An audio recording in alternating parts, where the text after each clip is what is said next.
Em nome do Pai, do Filho e do Espírito Santo. Amém. Meu Senhor e meu Deus, creio firmemente que estás aqui, que me vês, que me ouves.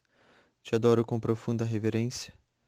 Te peço perdão dos meus pecados e graça para fazer com fruto este tempo de oração. Minha Mãe Imaculada, São José, meu Pai e Senhor, anjo da guarda, intercedei por mim.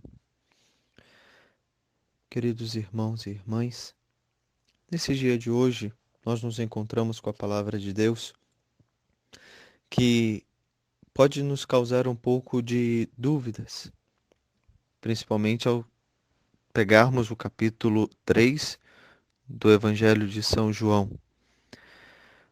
A princípio, num primeiro olhar, pode parecer que é um pouco estranho. Se acabamos de viver a ressurreição, por que estamos lendo o início do Evangelho e não as últimas páginas, não revivendo os últimos capítulos, onde numa questão cronológica é que estão ali os relatos da paixão, da ressurreição, os mistérios. Por uma coisa muito simples, os evangelhos não foram escritos de uma forma seguida com, com o dia a dia de nosso Senhor. Os evangelhos foram escritos muitos anos depois da ressurreição de nosso Senhor. Na verdade, do Novo Testamento, os evangelhos foram praticamente os últimos livros a serem escritos. Eles tinham uma pedagogia, partiam da pregação dos apóstolos. E a pregação dos apóstolos se iniciava com a paixão, morte e ressurreição de nosso Senhor Jesus Cristo. Esse é o coração do Evangelho. Se o Evangelho é o coração de toda a Sagrada Escritura, o coração, o núcleo do Evangelho é esse mistério pascal.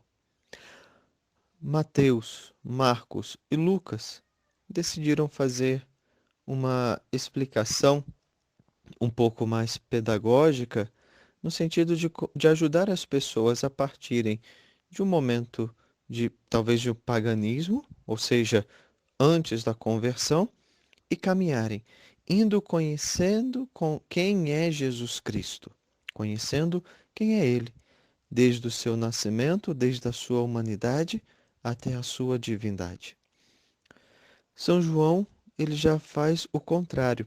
Ele não está se dirigindo primeiramente aos que vão se converter, mas sim aos convertidos. Por causa disso, todo o seu evangelho, ele é um constante convite a fortalecer na fé. Se por um lado ele com certeza prega para que muitos se convertam, o intuito do seu evangelho é alimentar a fé daqueles que já creem, mas passam por tantas tribulações, perseguições, tantas dificuldades que poderiam desanimar na fé. Então, a sua missão é sustentar a fé de todos os seus irmãos, de todas as suas irmãs já convertidos. Então, principalmente o início do Evangelho, ele, ao contrário dos outros três evangelistas, ele tem essa intenção muito marcante. Eu já sei quem é Jesus Cristo. Jesus Cristo já faz parte da minha vida. A minha vida, com a vida de Jesus, está se conformando em uma só. Como vai dizer São Paulo na sua carta, já não sou eu quem vivo, é Cristo quem vive em mim. Mas esse é um privilégio da fé. Então, em nome dessa fé, nós nos encontramos, então, no início desse evangelho, para que a nossa vida se conforme à vida de Cristo, que é a missão de todos os cristãos. Essa é a nossa missão, conformar a nossa vida à vida de Cristo. Essa tem que ser a pauta. A minha vida não tem que se conformar por causa de uma pessoa, por causa de outra, porque hoje eu estou nesse cargo, hoje eu estou nessa função, até porque o que a nossa experiência, ainda mais agora, a que estamos vivendo, nos ensina que tudo é passageiro. e pouca coisa nós temos o poder pleno em nossas mãos. A nossa vida precisa se conformar à vida de Cristo. Nós lemos nos últimos versículos do Evangelho de hoje, onde o autor sagrado recolhe essas palavras de Cristo. Mas quem age conforme a verdade aproxima-se da luz, para que se manifeste que suas ações são realizadas em Deus.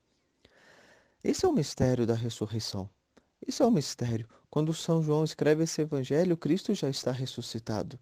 Ele já entende que a sua vida tem que estar em conformidade com a vida de Cristo. E a nossa vida precisa ser como uma luz, viver na verdade. Quando vivemos na verdade, o nosso coração se une ao coração de Jesus Cristo. E Jesus Cristo, que é luz, que é Deus, que é a luz de Deus, que é Deus, faz com que então tudo aquilo que façamos, o nosso coração se conforme ao coração de Jesus. Esse é o grande mistério da vida de um cristão.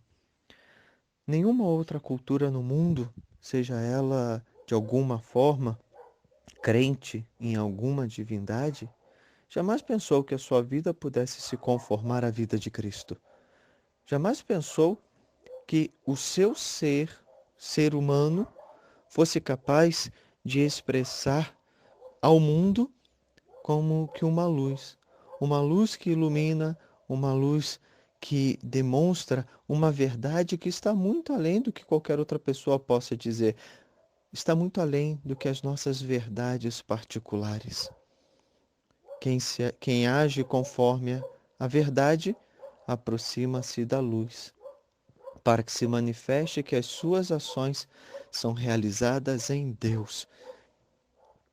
Esse é o nosso mistério. Essa é a nossa vida. Saber que as minhas ações são realizadas em Deus. Esse deve ser o nosso propósito. É por isso que quando erramos, precisamos retornar, precisamos voltar, porque as ações de um cristão não são apenas as suas ações, são as ações de Deus. Deus age em mim, Deus vive em mim, mas não anula a minha liberdade, pelo contrário, viver em Deus dá a plenitude da minha liberdade. A minha forma de agir, minha forma de me vestir, minha forma de pensar, minha forma de falar. Meus irmãos e minhas irmãs, quantos vícios nós trazemos, quantas dificuldades, quantos problemas, quantas misérias, quantas e quantas vezes aquele homem velho, aquela mulher velho quer voltar, mas nem sempre esse homem velho, essa mulher velha manifestam a luz de Deus. Se hoje eu pudesse olhar para a minha vida, para cada ação que eu tenho, à luz do Evangelho, não da minha cabeça, eu poderia dizer que as minhas ações são realizadas em Deus? Certas coisas que eu falo, certas coisas que eu penso. Irmãos e irmãs, viver à luz do ressuscitado é um privilégio. Ter a fé cristã é um privilégio. Pensemos, nós poderíamos ter nascido em outro tempo. Deus poderia ter nos criado em outra situação. Nós poderíamos nunca ter conhecido a Deus, porque não é Deus quem precisa de nós. Somos nós que precisamos de Deus. Deus nos deu esse grande privilégio de crer nele, de estar com ele, de amá-lo, amá-lo acima de tudo. Essa vida passa, meus queridos. Essa vida passa. Só Deus permanece. Permanece hoje aqui e há de permanecer a nossa vida na ressurreição. Na nossa ressurreição, na nossa vida após a morte. Mas tudo é vida. Hoje é vida, após a morte é vida, se estamos com Deus. Se as nossas ações são realizadas em Deus. Daí que na primeira leitura, nos Atos dos Apóstolos, capítulo 5, os apóstolos foram presos e à noite, simplesmente, um anjo do Senhor abre as portas da prisão e os fez sair dizendo: Ide falar ao povo no templo sobre tudo o que se refere a este modo de viver. Qual é o modo de viver de um cristão? Qual é o modo de viver de alguém que foi resgatado pelo sangue de Cristo? Qual é o nosso modo de viver à luz do Evangelho? Irmãos e irmãs, como disse São Paulo, foi para a liberdade que Cristo nos libertou. Nós somos livres. Cristo nos salvou, Cristo nos resgatou. Por que tantas vezes nos prendemos a coisas tão pequenas e insignificantes? Por que tantas vezes desfrutamos do homem e da mulher velhos? Por que tantas vezes não vivemos conforme a luz de Deus? Não sou eu que digo que é verdade ou que não é. É Deus, pelo seu sangue, pela sua ressurreição, pela sua vida, pela vida nova que deu a todos nós nesse mistério pascal. É um privilégio ser cristão, é um privilégio ser católico e poder viver plenamente na Igreja de Jesus Cristo. É um privilégio sermos tão pequenos e Deus ter se feito homem para nos ensinar o modo de viver dos filhos de Deus. Ânimo, meus irmãos e minhas irmãs, ânimo. Viver como filho de Deus é tudo que temos, é tudo que esperamos, é o maior dom que o ser humano pode ter na sua vida, poder se chamar cristão, ou seja, aquele que vive conforme Jesus Cristo. Qual é o meu modo de viver? O meu modo de viver tem que ser um modo de filho de Deus. Que Deus nos abençoe e nos dê a sua paz. Em nome do Pai, e do Filho, e do Espírito Santo. Amém.